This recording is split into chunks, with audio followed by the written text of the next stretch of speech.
कि माथा में 3 गोली मारी गई है। कोई मदद मिला आपको? अभी तक तो कोई मदद नहीं मिला हमको। हम बस यही चाहते हैं कि जो हमारे साथ ऐसा किया उनको सज़ा मिले। हम भी उनका मौत पे खुशी मनाना चाहते हैं, जैसे आज हम उनके मौत पे गम मना रहे हैं।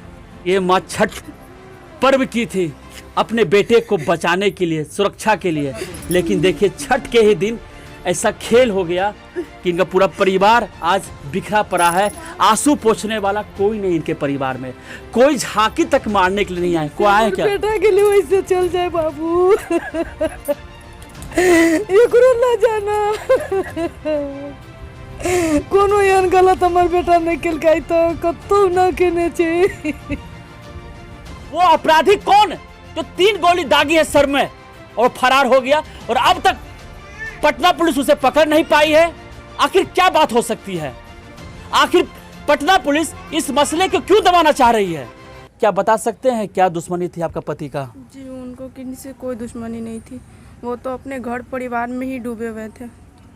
कुछ नहीं बताते थे कि किसी कोई बात नहीं, ऐसा कोई बात ऐसा है? कोई बात हमको नहीं बताते थे। ऐसा कुछ हुआ ही नहीं था। हम इतने साल में जब से हम शादी किए तब तक हम ऐसा कुछ नहीं सुने, ना कभी गलत लाइन में इनको हम देखे। हमेशा ही अपने बच्चे कसम खा के बोलते थे हाँ। कि हम डीजे का व्यापार करते हैं और हम गलत काम नहीं करते हैं।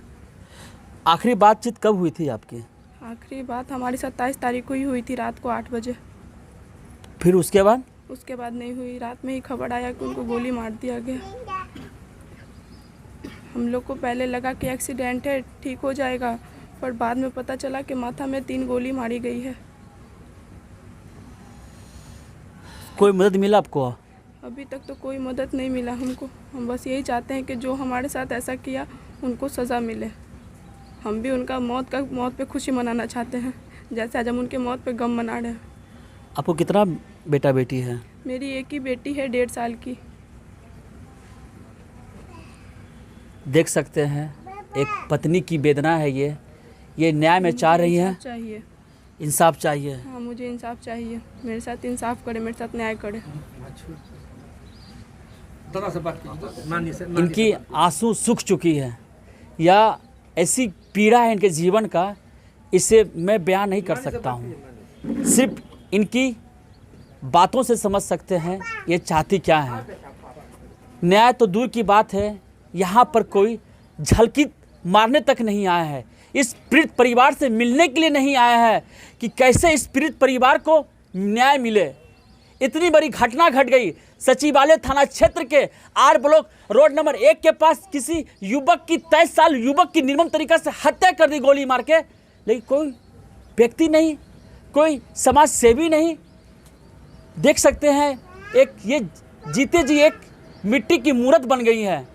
अब इनके जीवन में क्या होगा ये तो भगवान जाने, लेकिन इस छोटी सी बच्ची को देखकर आप अंदाज़ा लगा सकते हैं इस बच्ची को अब क्या हो सकता है, इसकी जीवन अब क्या होगी, भविष्य क्या होगी, इस बच्ची को भी नहीं पता और इस बेबस माँ को भी नहीं पता।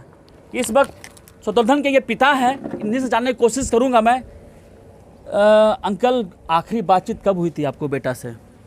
वही एक 27 तारीख को बात हुई थी हमको। क्या बातचीत हुई थी? बेटा कहाँ जाते हो, क्या करते हो, यही कल पर्व है, पर्व की जगह तैयारी करो, यही सब। कहाँ गया था आपका बेटा 28 तारीख को? नहीं ना, 27 को ये गया था वो अपना व्यवसाय मशीन बनवाने के। अच्छा, कहाँ पर? ये गर्दनी बाग में। अच्छा। गर्दनी बाग में वो जहाँ से वो मशीन उसका कारोबार चलता था, मशीन लाता था, मशीन देता था और हर जगह से वहाँ मशीन बनाने के लिए गया था। इसके बाद हम लोग निश्चिंत थे कि भाई ये तो मैं अपना व्यवसाय है, कभी कभी आता था 10 बजे, कभी 11 बजे, कभी 12 बजे। आज जिस दिन साइड का काम रहता था तो 2-2 बजे, 3-3 बजे भोर में भी आता था। तो उसको किसी तरह का ये भय था ही नहीं। लेकिन जब ये 11 बजे के बाद जब ये सूचना मिली कि ये इसकी निर्मम एक्सीडेंट हुआ, लेकिन बाद में फिर आधा घंटा के बाद में जब जानकारी हुई पीएम से पहुंचने के बाद कि इनकी गोली मार दी गई है, इसके बाद हम लोग शोकाकुल परिवार अब इससे आगे क्या बात करें और किससे क्या करें। अब इससे आगे मैं आप लोगों को क्या कहूँ, न्याय की गुहार लगा रहे। अब तक कोई शासन, प्रशासन, नेता, समाज सेवी, कोई भी फलना आदमी आपके द्वार पे पहुँचे हैं? जी नहीं। क्या आप फरियाद लगाने गए उनके पास? नहीं, हम यहाँ से सचिवालय थाना गए थे। हाँ। वहाँ सब इंस्पेक्टर हैं भागीरथ प्रसाद जी, उनसे हमारी बात हुई। उन्होंने एक ही चीज़ कहा कि मैं आपको न्याय दूंगा। एक दो बार मैंने उनसे टेलीफोनिक टॉक भी साधा कि सर मुझे न्याय दिया जाए, तो ठीक है आपको न्याय देंगे, आप स्थिर रहिए, आप धैर्य होकर के रखिए। इनके पति के हत्यारे कौन है अभी तक सचिवालय थाना सुलझा नहीं पाई है। ये पिता रोज चक्कर लगाते हैं, रोज जाते हैं, लेकिन इनको सुनने वाला कोई नहीं। सिर्फ सचिवालय थाना से स्टेटमेंट दिया जाता है कि आप धैर्य रखिए। ये पत्नी कब तक धैर्य रखेगी? इनकी क्या गलती? इनका तो साफ साफ कहना है कि जब मेरे पति से बात होती थी तो पति से किसी से झगड़ा नहीं था, तो फिर आखिर वो अपराधी कौन जो 3 गोली दागी है सर में और फरार हो गया, और अब तक पटना पुलिस उसे पकड़ नहीं पाई है? आखिर क्या बात हो सकती है? आखिर पटना पुलिस इस मसले को क्यों दबाना चाह रही? सचिवालय थाना के आसपास ही घटना घटी है, ये कोई दूर में घटना नहीं घटी है। ये क्या दूर में घटना घटी थी क्या? ये जी नहीं, बगल में 1 नंबर रोड है, रोड नंबर 1 के पास मात्र महज 200 मीटर की दूरी पर घटना घटी है। 200 मीटर की दूरी पर इस बेबस महिला का पति को उजाड़ दिया गया और पुलिस सिर्फ तमाशा देखती रही। जब ये इनके पास फोन आया कि आपका बेटा का एक्सीडेंट हो गया, लेकिन उस समय उसकी मौत हो गई थी, गोली दागी गई थी। आखिर पटना पुलिस, सचिवालय पुलिस आखिर इन्हें क्यों बोला कि आपका बेटा का एक्सीडेंट हो गया? जब ये पीएमसीएच पहुंचते हैं तो पता चलता है कि उसकी मौत पहले ही हो चुकी थी। ये है सच्चाई। ये देख सकते हैं बच्चे खेल रही है, कूद रही है, और इनके ये पिता हैं। ये देख सकते हैं, ये तस्वीर है। इनकी कोख सुनी हो गई है। नौजवान बेटा जो महज 23 साल का था, उसकी निर्मम तरीका से हत्या कर दिया गया। क्या इनकी दर्द सीएम नीतीश कुमार तक पहुंचेगी क्या? क्या इनकी वेदना सीएम नीतीश तक पहुंचेगी क्या? क्या इस पत्नी की गुहार सीएम नीतीश तक पहुंचेगी क्या? सब लोग गुहार लगा रहे हैं, सब लोग फरियाद लगा रहे हैं, सब लोग घर में रो रहे हैं, बिलख रहे हैं, लेकिन इनको आंसू पोंछने वाला कोई नहीं है। इनके बेटे की निर्मम तरीका से हत्या कर दी गई। ये माँ छठ व्रत की थी अपने बेटे को बचाने के लिए। हर माँ अपने बेटे को बचाने के लिए छठ व्रत करती कि मेरे बेटे को ख्याल रखे। छठी मैया के दिन है इनकी बेटे का निर्मम तरीका से हत्या कर दिया गया। क्या कहना चाहिएगा आप? क्या चाहना चाहिए? कुछ तो हमार बेटा नहीं कहने रहे।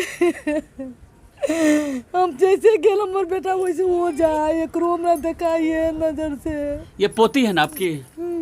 ये देखिए, ये माँ छठ पर्व की थी अपने बेटे को बचाने के लिए, सुरक्षा के लिए, लेकिन देखिए छठ के ही दिन ऐसा खेल हो गया कि इनका पूरा परिवार आज बिखरा पड़ा है। आंसू पोंछने वाला कोई नहीं इनके परिवार में, कोई झांकी तक मारने के लिए नहीं आए। कोई आए क्या? बेटा के लिए वैसे चल जाए बाबू, एकरो ना जाना। कोनो यान गलत हमार बेटा नहीं केलकाई तो कतो ना केने छे। देख लीजिए, ये तस्वीर है लड़का का जिसकी निर्मम तरीका से गोली मार के हत्या कर दी गई। यह बेचारा डीजे का व्यवसाय करता था, 2-4 रुपया कमाता था और अपने परिवार का भरण पोषण करता था। इस माँ से पीड़ा से समझ सकते हैं। बस इनका आखिरी चाहत यही है, इनके बेटे के हत्यारा कौन, अपराधी कौन, यही न्याय चाहते हैं। जिस तरह से इनके बेटे की हत्या हुई है, उस दरिंदे के भी कड़ी से कड़ी सजा मिले, यही चाहते हैं। प्लीज़ दर्शकों, इस वीडियो को इस परिवार के हित में वायरल कीजिए और दिखाइए कि किस तरह से पटना में एक पत्नी रो रही है, एक माँ बिलख रही है, एक पिता रो रहा है, एक बच्चा गुहार लगा रहा है कि मेरे पिता को इंसाफ दो। प्लीज़ इस वीडियो को इस परिवार के हित में वायरल कीजिए और इस वीडियो को सीएम नीतीश तक पहुंचाइए कि आप ही के राजधानी के क्षेत्र में निर्मम तरीका से एक परिवार को उजाड़ दिया गया है। प्लीज़ शेयर कीजिए। आपका बहुत बहुत धन्यवाद। हमसे जुड़े रहने के लिए हमारे YouTube चैनल को सब्सक्राइब करें और नई वीडियो की नोटिफिकेशन के लिए बेल आइकॉन को दबाएं। अगर आप ये वीडियो Facebook पर देख रहे हैं तो लाइक जरूर करें और ज्यादा से ज्यादा शेयर करें। धन्यवाद।